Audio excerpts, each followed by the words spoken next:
We do not care. Welcome to the first official episode of the We Do Not Care podcast. Man, what a win. Um, Unbelievable. Mike Tomlin continues to stay incompetent as well as the rest of the coaching staff. Uh, what's our initial reaction? What do we think so far? No words to describe that. Can't believe Boswell missed an extra point. It's good snap, good hole, which has not been the case the last few weeks, and somehow misses it, but they get it done. They squeak Get by it done. somehow, some way. Every single Pittsburgh game, heart attack without fail. But your Steelers, your brave men in black and gold are AFC North champions once again. It's a great feeling. First we're gonna start with our offensive breakdown. So if you wanna go through that, explain how you thought the offense did throughout the game. I think Aaron definitely hung in there. I mean, tough, uh, tough play from both. I think both lines this game. Offensive line definitely stuck in it.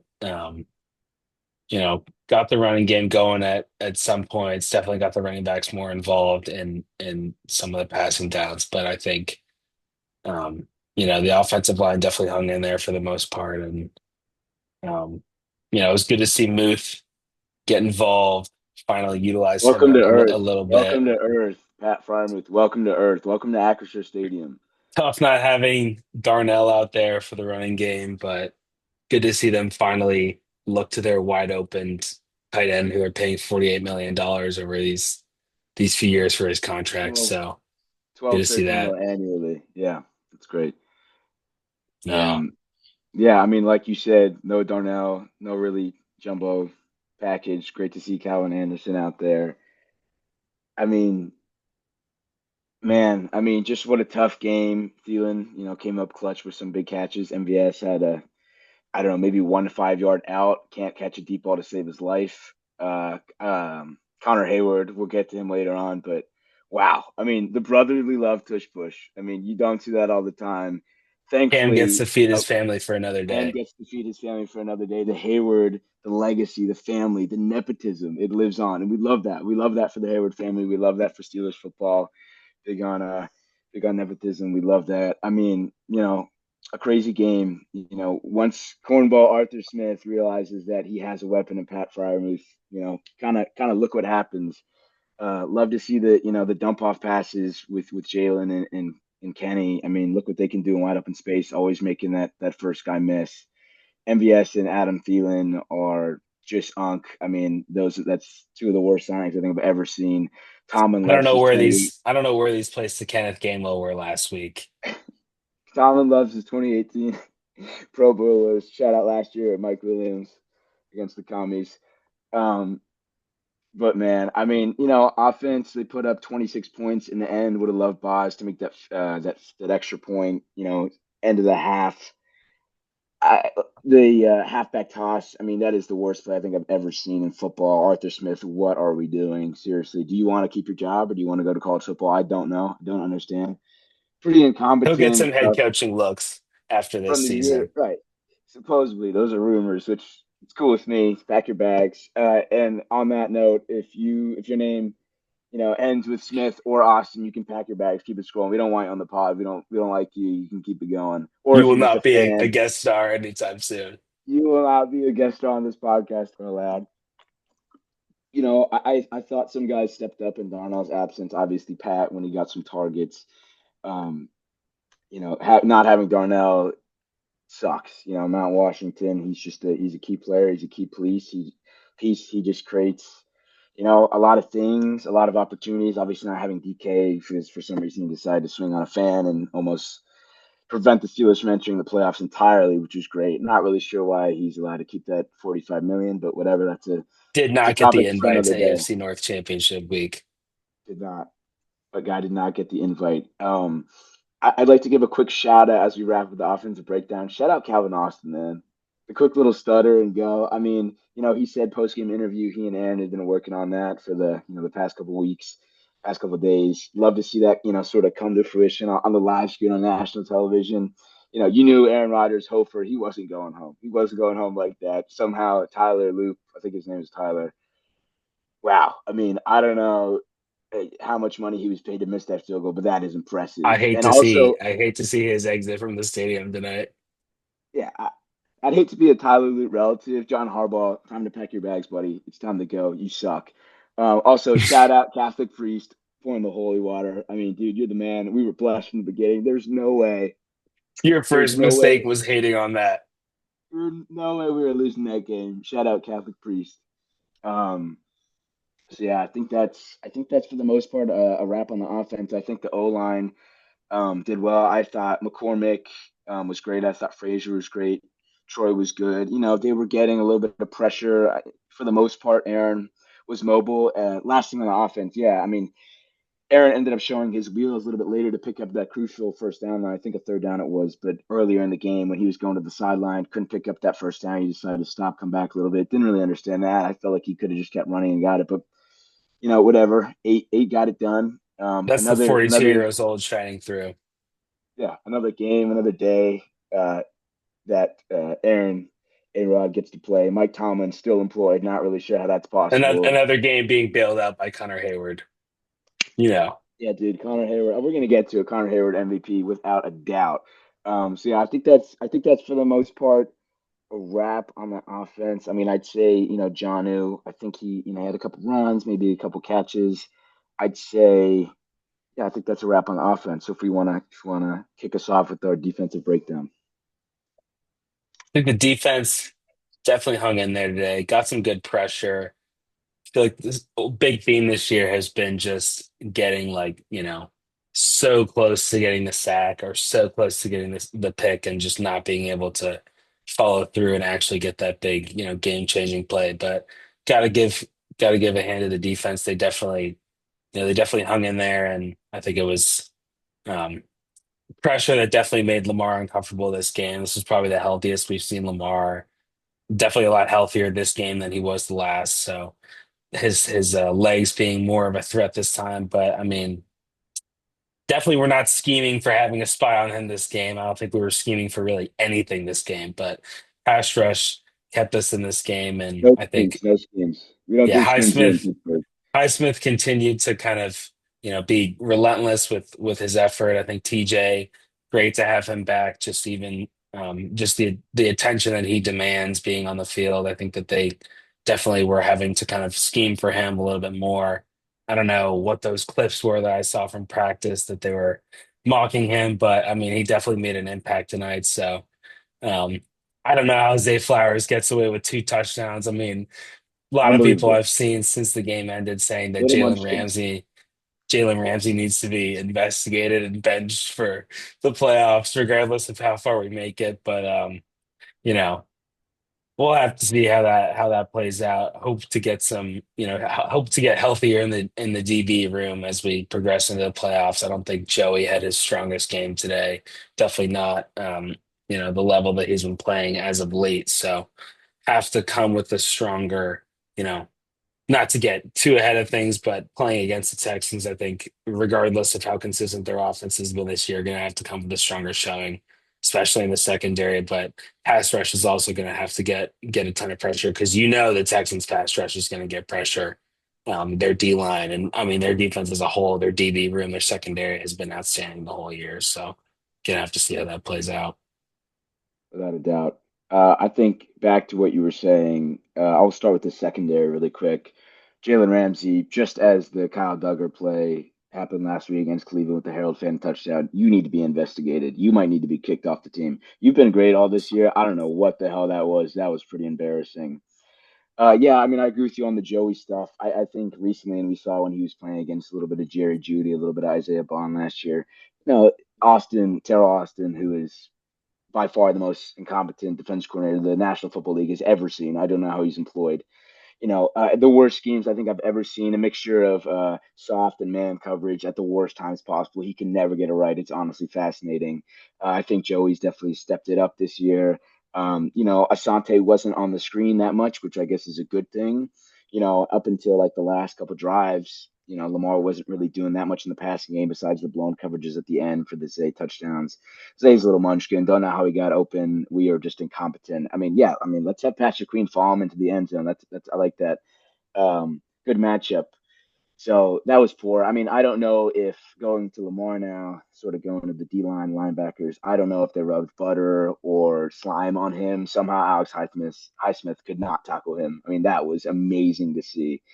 Alex Highsmith, congratulations for keeping the Ravens fans engaged in the game when you could have ended that. Really appreciate you for that, 5-6. Let's move on to TJ Watt. Um, Jordan Watt. TJ's been out the past couple games. Really need him to have a legendary performance, a vintage TJ Watt. Trent Jordan is returned to Acrisure Stadium tonight. Some will argue he didn't. He did have that. Some would argue he didn't have that. Me personally, I mean, I don't think he did anything. I think that interception kind of fell in his lap. He would have the worst hands in the National Football League if he wasn't able to catch that. I think personally, and I'm a big this is a pro TJ Watt podcast, but we're also aware of his aging, and obviously the big 23 sack Myles Garrett clears him at this current time. So yeah, I didn't see a lot of I saw some Yeah, pressure thanks, in the Joe win. Burrow. Yeah, thanks Joe Burrow, you suck. Thanks for doing that. But TJ I thought was a little underwhelming. I was glad to see him got some pressures. Obviously, Herbig was able to get to Lamar. We know he's a sticky quarterback. He can good scrambler, can get out of the pocket, make stuff happen. Um, but man, I would say defensive MVP. I think Cam showed a lot of heart, both sort of in the red zone throughout the game. Honestly, I thought he had some great tackles on the King, on Derrick Henry. Obviously he's going to have his yards. I thought for the most part they limited him. And then obviously they forced the last couple drives where they couldn't really use him. They had to pass. Those blown coverages for those eight touchdowns, it just can't happen. Frankly, it just can't happen. Very poor. Thankfully, we're able to see a little vintage A Rod on that 2 minute drill. He's able to sort of drive down the field, put us in great position. Give a little bit to credit to Cornball Smith, who's able to dial up a play. Kenny G on the handoff to the right side, good blocking. Honestly, great blocks. I feel like a lot of it execution. That's how it's kind of been this whole year. I think if Um, you saw the what Collinsworth and mainly just Collinsworth, I mean Tarico too, but when I think it must have been the second touchdown to Zay Flowers, they were like, "Oh wow, the middle of the field is just wide open." I don't think there was a single guy safety help, and we should know because with we're lining up Calvin Austin, Adam Thielen, and Marquez Valdez-Scantling. I don't think they played a single snap of two high safety against us tonight. I mean, we're just not a threat throwing the ball deep. yeah, So we should know what it's like. And to line up with that formation, I mean, got to give Terrell Austin credit trying to keep Baltimore in the game. I don't know how you let Zay Flowers run a go route like that wide open with no safety help. And he's really their only deep threat. At least that was on the field tonight. I mean, yeah, you got Likely is a threat over the seam, over the middle, but Bateman in terms out. of Bateman deep out. threat, like I don't really think there's anyone else who's causing as much of a threat as Zay Flowers, and maybe we have our feelings about him making the Pro Bowl. But regardless of that, just in terms Two of being on the touchdowns. field tonight, Hold up. Two receiving touchdowns. He did have a rushing touchdown, but two receiving touchdowns, two fumbles lost. So kind of even there. right, A kind of cancels questionable Pro out. Bowl. I mean, man, But those Ravens fans must have been going crazy for that vote. Honestly, that's impressive that he was able to make it. Um, questionable schemes tonight, but definitely not an yeah, uncommon theme for this year. I think that's definitely summed up the year. And honestly, barring a Tyler Loop, I think that's his name, Tyler Loop miss on that field goal, which was I think of a 44 yarder. I mean, well within his range, we would be having a much different conversation. And I guess yeah. Terrell Austin escapes yet again. Arthur Smith escapes yet again. They'll probably be walking to the locker room. We'll have another moment. Maybe not from Boswell given his extra point miss, but they'll be getting hyped up and there'll be someone on the team who goes, not because of you, definitely not because of you, Get in for this celebrating the clip. win. But I'd also like to say, I mean, shout out back to the wide receiver core. You got Adam Thielen, you got MVS, a little sprinkle of Jonnu Smith. Obviously you got Gainwell and Warren when Aaron decides to sort of throw them the ball. But I mean, I'd like to give a quick shout out to the healthy scratch Roman Wilson. Honestly, I mean, he must have killed Aaron Probably Rodgers' my car. MVP tonight. Probably my MVP of the season. I mean, there's got to be something wrong with that kid. Coming off the injury his rookie year, sort of making his way back, climbing his way up the roster, making it. I mean, I think Benny Sco. I mean, he did. I guess he had more wide receiver. I guess he had more reps today in comparison to Roman Wilson. I mean, he genuinely might be the worst receiver of all time. I don't understand it. Doesn't get targets when he's on, doesn't get snaps.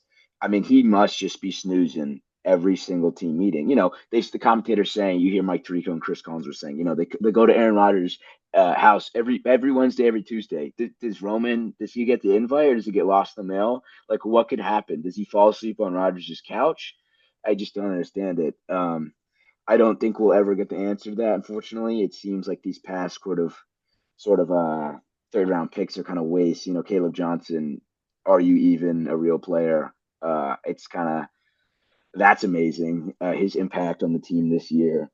Um, They definitely do not like him. I mean, gotta don't. look at the con artist on that one because you hear Tomlin saying Interesting pick.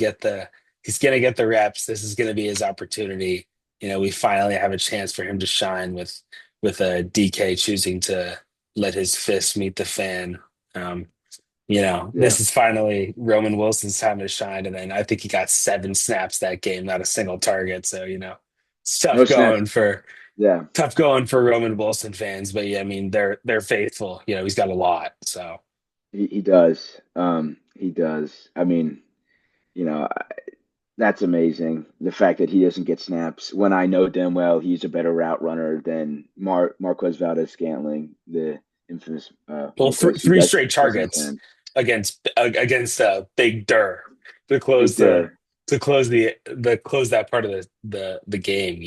Right at the end of the game Big there, three straight targets because he's got to be the best option we have. Not Muth, no, no way. Big Dur. straight Shout to out. MVS force Yeah, feed. Big Dur. Shout out. Steelers by Joey. Love the pod. Yeah, big shout All right. out.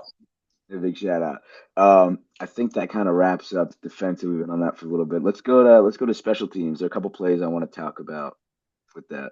I'll kick us off. I think Waitman, not just to give a game breakdown, but just the year. I don't think anyone questions he's got a great leg, but the consistency has just not been good enough. I mean, against Yeah, Cleveland, I think there were a couple plays where it was, we would see their punter hit a 60-yarder, followed up by Waitman hitting a 30-yarder. And I don't think anyone's questioning whether Waitman can hit a 60-yarder, but in this league, to really be successfully, consistency at the punter and at the kicker position. I mean, at any position, but especially in special teams where you're on the field for such a fraction of the game. Consistency is so huge. And I just don't think Waitman has really brought that this year. We saw the same thing with Presley Harvin, who had a great leg. And then unfortunately, just the consistency just started kind of declining slowly but surely. So, you know, when we had Waitman, we had Cam Johnson last year, and then he got hurt right at the beginning of the year. And I was like, okay, Waitman, you're in. Cam Johnson's done for the year. Let's see what you got. And he was had his ups and downs during the year, and I think it's kind of been a similar story this year. But today, just he was all right. Don't get me wrong, but I think given some of the draft picks that we're spending on like linebackers or corner depth in the 6th or 7th round of these last few years of the draft, we could easily be spending that on a punter. Like you saw I mentioned you the other day, the Bears took Torrey Taylor. Look how that's turned out. I think he's been one of the most consistent punters in the league. So I think it's definitely a position that we're going to have to eye next year. Same thing with receiver. I've heard a lot of people calling for us to start taking shots at receiver during the draft the same way we've been taking shots at linemen, with some guys who haven't been playing or like D linemen. Logan Lee had one PD today for the first time. He's made a play in a long there we time, but go. barring that, there's been a lot of people saying that we've just been taking shots on these positions to kind of fill depth and to hope that they turn out to be something. But, I would say receiver and also in the special teams as well with the punter. I mean, Boswell, he missed the extra point. We're not going to replace Boswell, but at least at the punter position, I think it's something that we're going to have to target in this next round of the draft because I don't know what Waitman's contract is right now, but I don't really think he's done enough this year to justify re-signing him to some sort of deal when we could go for someone that with how much we're spending on the defense, every little bit of cap matters, and we could be spending, you know, basically zero on a rookie punter. out of the draft this next year. Whoever the best punter is in college football, I'm sure there's a few who are have the potential to get drafted this next year. No, 100%. I agree with that. I mean, obviously that position is very valuable, very underrated. You look at the opposite side of the game. The Steelers, I think they started, I saw at least twice, if not more, started within their own 15-yard line, I think. Stout, a great punter, has been his whole career, so valuable for field position. That's especially important at the end of the game, when the time is close, we need to make a 2-minute drill or whatever it is. Yeah, not too much to say for special teams. I mean, I think, the last kickoff, Boswell kicked it short. I can't remember who took it back. It might have been Mitchell, but, got them to nearly the 50-yard line. You just can't have that. Danny Smith, got to have the boys, got to have the boys ready, getting off, shedding those blocks. You just got to be more on it. I mean, I thought besides that, they were pretty good. Corliss had a couple punts that, maybe didn't go the distance we would have liked, but I thought it was fine in general. Almost had that forced fumble on one of those punts. So that was good. That was close, but he had his knee down.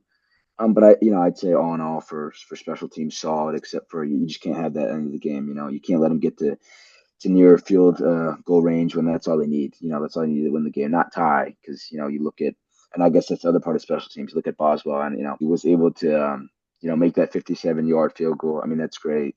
Love that. He's really been stepped up when we needed him this year, especially with the long field goals. But you look at the Lions game, and then you look at the Browns game, and you look at today. There's been some crucial misses, and I don't know what's going on. If it's just a unlucky thing, or if something's going on, whatever. Personally, whatever.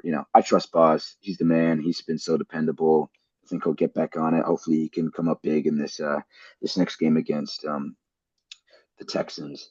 But yeah, I'd say overall decent as a special teams unit. Just can't have that kickoff return in the end. But yeah, um, and I think now we're probably gonna go to our MVP of the game. If you want to give a shout for that. This is a tough one. I think there's a few guys that definitely deserve a shout. Gainwell, always so reliable on offense. And I mean, last week, I think I was just screaming at the TV, wishing for us to use him a bit more and try and get him more involved in the pass game, even if it's for like a 5 yard just dump off. He and Warren, and even just Warren before Gainwell was even on the team. But back when we had Najee, we would always see Warren get a little dump off and turn it into something, or he would get the ball 4 yards behind the line of scrimmage and get mauled by, four linebackers and DNs and somehow turn it into a positive play or at least get Shout back to out the line Matt of Canada. scrimmage.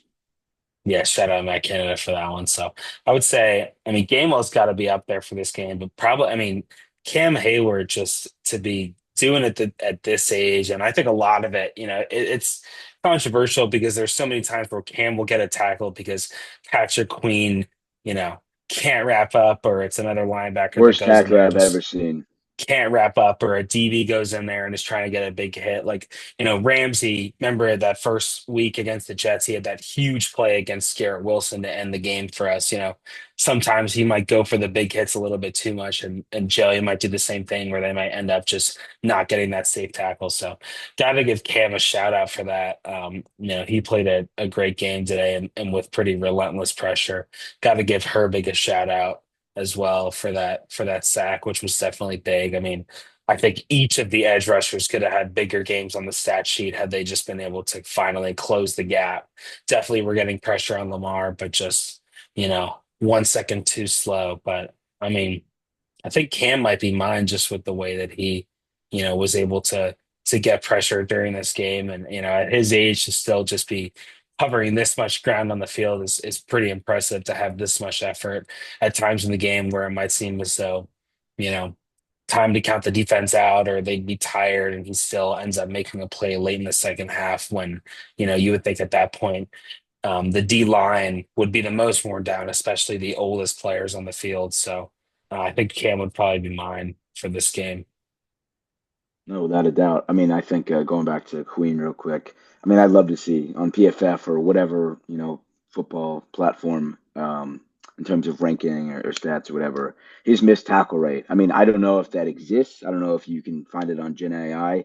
It has to be top 10, and if it's not, and if you're a big Patrick Queen lover, as a Steelers fan, or as a Ravens fan, or just NFL watching this linebacker, you're kidding yourself if you think he's a top 10 linebacker. He is nowhere near.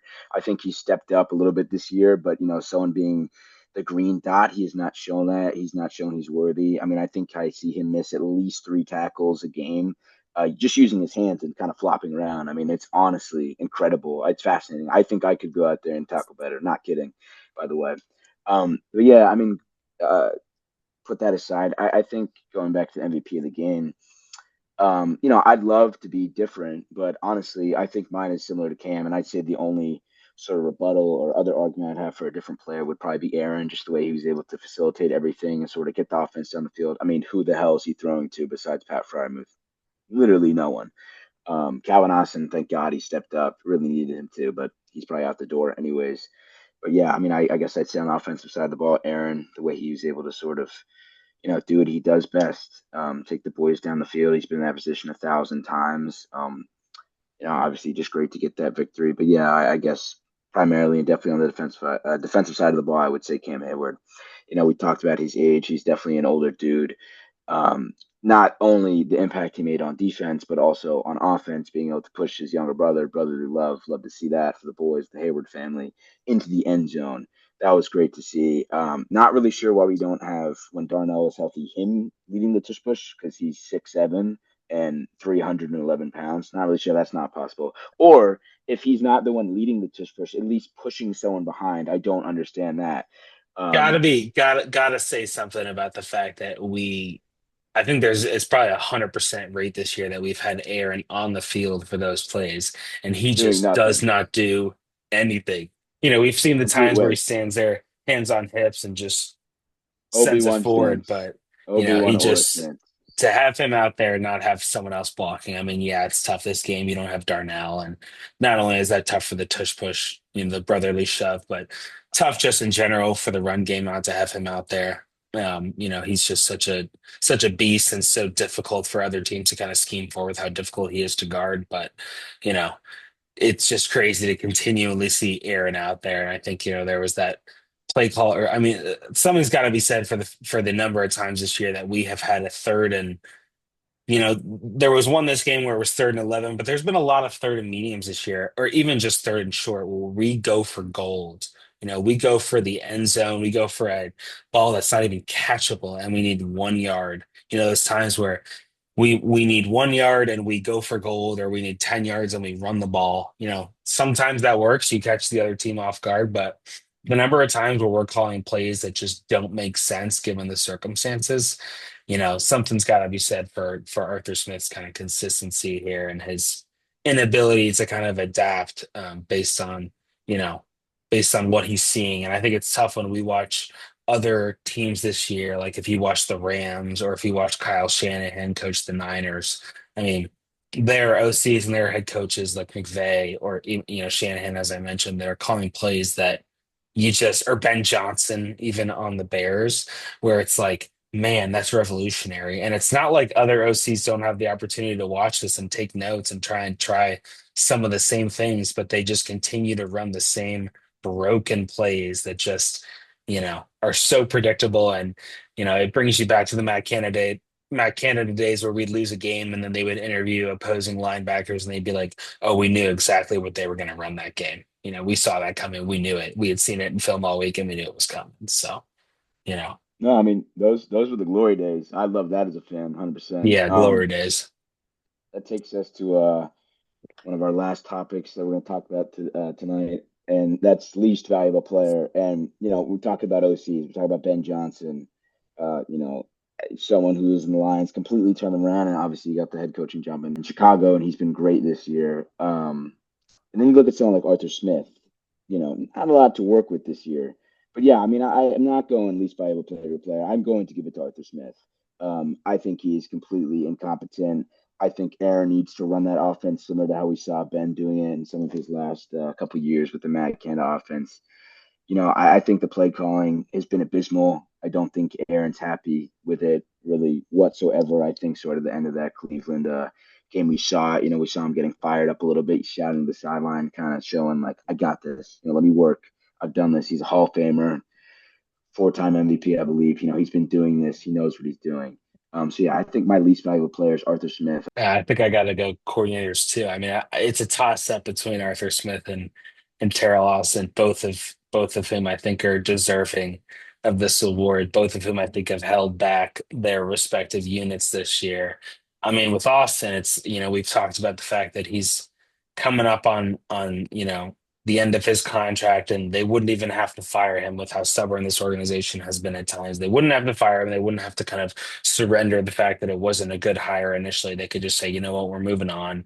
They could have scapegoated him, and I think the likelihood of that happening would have been, was never really that high, but probably higher, had they lost tonight and had it been a real collapse. I mean, I'm not gonna lie, watching Henry in the first half, over 100 yards in the first half, it was hard to think Yes, that you got. Austin was not gonna be just completely selling this game for the team. But I mean, Arthur Smith just, I think the lack of consistency with his drives and the number of the broken plays that we convert on, and that's attributed to him calling a good game. Like the number of plays that Gainwell gets a dump off or Jalen Warren gets a dump off, and they somehow turn it into something because they're so elusive, because they are spamming spin moves and finding ways to gain ground.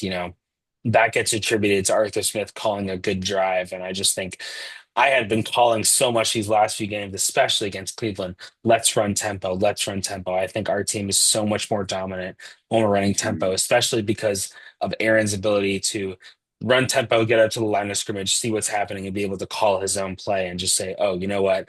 We have them off guard. I can see this. Like, I don't think there's really been anyone more successful in their career on free plays when they draw someone off or they draw a flinch than Aaron Rodgers, being able to just say, oh, I have this exactly where I want it. Let me go for this. So I think Arthur Smith's just this game, the lack of continuity, the lack of adaptability, just being so stubborn to his game plan and not being able to adapt based on game circumstances. I mean, I just think against a better team, against a team where there's more on the line, against a team where it's you're trying to move on to the playoffs rather than even just get to the playoffs when there's just even more on the line than there was tonight, even though this was AFC North Championship week. I just don't think that's going to cut it. Texans, maybe they've had a little, not to get too far ahead of things, but maybe they've had a little inconsistency at times this year on offense. Some of that definitely attributed to injuries, but in terms of their defense, I mean, you know, imagine them getting in. They have a defense that can get into the Super Bowl with ease if their offense can be consistent. So definitely not an easy task for Arthur Smith, but I mean, he cannot coach a game the way that he did this game and expect to have even remotely the same amount of success. And I think a lot of the success this game was kind of just a bailout, like that Calvin Austin touchdown. I mean, that's a slip. I mean, maybe Calvin Austin, he got great speed. Maybe he gets free anyways, but I mean, that was a slip. The commentator saw it. We saw it. I mean, I 100% agree with what you're saying. Arthur Smith, without a doubt, LVP. Honestly, impressive how bad, and it really just seems like he wants to lose the game um, sometimes. But you know, at the end of the day, the brave men in black and gold, the Pittsburgh Steelers, were able to secure that home win, be able to secure the AFC North. Home playoff game against, I guess it's going to be the Houston Texans. Definitely don't want to underestimate them as an opponent. They are the real deal, especially as you said with that defense. They are dangerous, and especially if Stroud, similar to Love, if he's on his game, man, I mean that is going to be a tough team to tackle and go against in the playoffs. And I think we're gonna end up putting another video out this week, sort of preview for that game, some of our thoughts or what we think sort of needs to happen to stop that Texans team. But yeah, again, going to be a tough opponent.